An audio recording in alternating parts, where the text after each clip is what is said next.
मेरा नाम डॉक्टर फरताश है और मैं बुनियादी तौर पे एक यूरोलॉजिस्ट हूँ। मैं college of physicians and surgeons का फ़ेलो हूँ और आज जिस मौजू पे मैं आपसे गुफ्तगू करने वाला हूँ वो ये है कि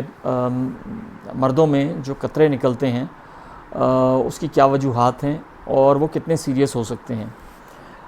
इसमें भी बहुत सी कैटेगरीज़ हैं कि किस तरह के कतरे निकलते हैं। एक मरीज़ मेरे पास आता है जो कहता है कि डॉक्टर साहब मैं पेशाब करने जाता हूँ और पेशाब के बाद काफ़ी देर तक मुझे कतरे निकलते रहते हैं। तो मेरा अगला सवाल ये होता है कि वो पेशाब के कतरे हैं, और अगर वो मुझे ये कहता है कि जी पेशाब के कतरे हैं तो उसकी तहकीकात बिल्कुल अलहदा हैं एज़ कम्पेयर टू एक पेशेंट मेरे पास आता है और वो कहता है कि डॉक्टर साहब मुझे कतरे निकलते हैं, लेसदार कतरे निकलते हैं, और वो जब मैं कोई चीज़ ख्याल सोचूं, किसी लड़की के बारे में सोचूं, अपनी मंगेतर से बात करूं या किसी लड़की से बात करूं या मैं कोई वीडियो देखूं तो उस वक़्त निकलते हैं। फिर एक और पेशेंट आता है जो मुझे कहता है कि मुझे मनी के कतरे आते हैं पेशाब के साथ, और पेशाब के आखिर में आते हैं, जब मैं बड़ा पेशाब करता हूं उसके साथ वो मनी के कतरे निकलते हैं। फिर एक चौथी कैटेगरी है पेशेंट्स की जिनको सारा दिन लेसदार कतरे निकलते रहते हैं। फिर एक पाँचवीं कैटेगरी वो है मरीज़ों की जो मेरे पास आके कहते हैं कि डॉक्टर साहब मैं पहले बिल्कुल ठीक था, अब मुझे ऐसे कतरे निकल रहे हैं जिनका रंग पीप जैसा है और वो सारा दिन निकलते रहते हैं, और मेरा कपड़े ख़राब हो गए हैं और मैं फ़लाने डॉक्टर साहब के पास गया था, मैंने दवाई ली लेकिन अभी तक मैं ठीक नहीं हो सका। तो ये 4-5 कैटेगरीज़ जो मैंने आपको बताई हैं, ये सब वो मरीज़ हैं जो मेरे साथ पास आते हैं, और हर कतरे की मुख्तलिफ़ वजूहात हैं, हर कतरे की मुख्तलिफ़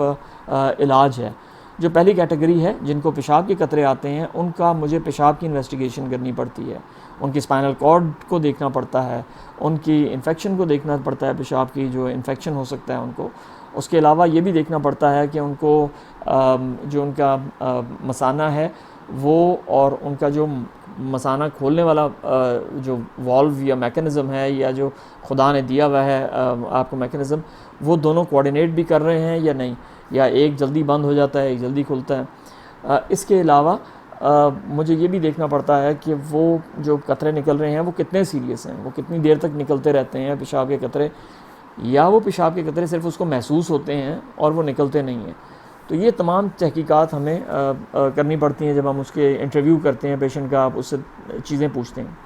इसके अलावा जो कैटेगरी है जो कहते हैं कि डॉक्टर साहब मुझे जब मैं किसी लड़की से बात करता हूँ, कोई वीडियो देखता हूँ, उस वक्त कतरे निकलते हैं, तो वो लेसदार कतरे बुनियादी तौर पे उसको हम प्री कम ड्रॉप्स कहते हैं, और वो आपकी ग्लैंड्स होते हैं आपके पीनस के नुज़्फ़े तनासुल के बिल्कुल टिप पे, तो वो एक्सक्रीट करते हैं वो जिसको हम बल्बोयूथरल ग्लैंड्स कहते हैं अपनी सिक्रीशंस।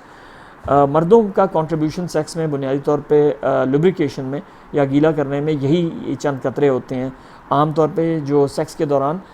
जो लुब्रिकेशन या जो गीला करने का मैकेनिज़्म है वो ख़ातून अदा करती है।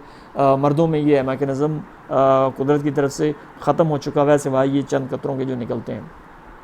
ये कतरे नुकसानदेह नहीं हैं, और अगर आपको सिर्फ सेक्सुअल स्टिमुलेशन पे या आपको वीडियोस देखने पे या किसी लड़की से बात करने पे निकलते हैं तो आमतौर पे मैं उसका कोई इलाज नहीं करता और पेशेंट को बताता हूँ कि ये नेचुरल है। कुछ लोगों को ज़्यादा निकलते हैं और कुछ लोगों को कम निकलते हैं।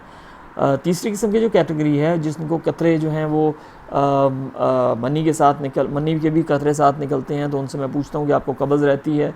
या आपको कोई प्रॉब्लम तो नहीं हुआ, या आपको रिसेंटली कोई इन्फेक्शन हुआ है पेशाब का, या आपके पेशाब की कैटेगरी में कोई आपकी पेशाब की जो आदतें हैं उनमें कोई तब्दीली तो नहीं आई। याद रखें, अगर एक पेशेंट को पहले कतरे नहीं निकल रहे और अचानक उसको कतरे निकलना शुरू हो गए हैं और सारा दिन रहते हैं और उनमें कोई सेक्सुअल स्टिमुलेशन या किसी लड़की से बात ना भी करे तब भी निकलते रहते हैं, तो उसकी हमें थोड़ी बहुत देखभाल करनी पड़ती है कि ये क्यों निकल रहे हैं, कहीं प्रोस्टेट का इन्फेक्शन तो नहीं, या इन्फ्लेमेशन तो नहीं हुआ हुआ, इसको कभी रिसेंटली यूटीआई तो नहीं हुआ, या आपके बल्बोयूथरल ग्लैंड जिनका मैंने अभी जिक्र किया उसका कोई इन्फेक्शन या इन्फ्लेमेशन तो नहीं है।